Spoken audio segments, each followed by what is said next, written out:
एकदम आप सही बोले अली जी कि नीतीश कुमार जी का ये क्राइम, करप्शन और कम्युनिज्म से कभी भी समझौता नहीं किए हैं। 2 नवंबर 2005 के बाद ये रिकॉर्ड रहा है कि बिहार में कोई सांप्रदायिकता, कोई जातीय दंगा नहीं हुआ है।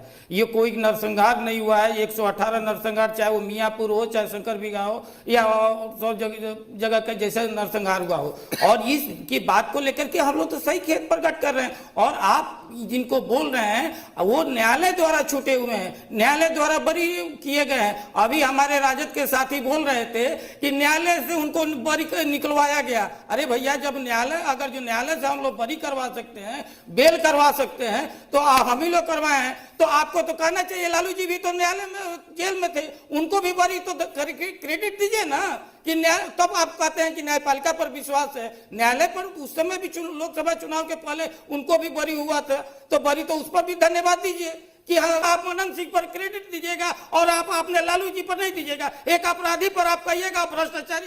दोनों सेम होता है और दोनों का अगर, लेकिन कोई कहीं कुछ नहीं होता है। अच्छा तिवारी जी, आप ये कहेंगे, आप ये जी बिहार झारखंड के इस शो में कहेंगे कि जो लोग जिन पर नामजद एफआईआर दर्ज हुआ है उनको पुलिस गिरफ्तार करे? ये कहेंगे।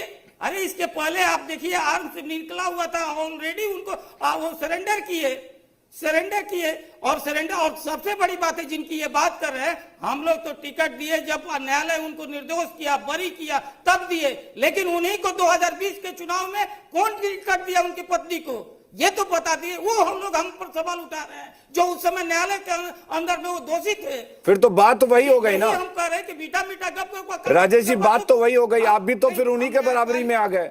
आप अलग कहां हो गए उनसे? फिर अलग कहां नजीर पेश कर रहे हैं आप? हम अलग, हम इसलिए कि न्यायपालिका ने उनको बरी कर दिया और न्यायपालिका पर हमें विश्वास है, बाबा साहब के संविधान पर न्यायपालिका पर विश्वास है, तब हमने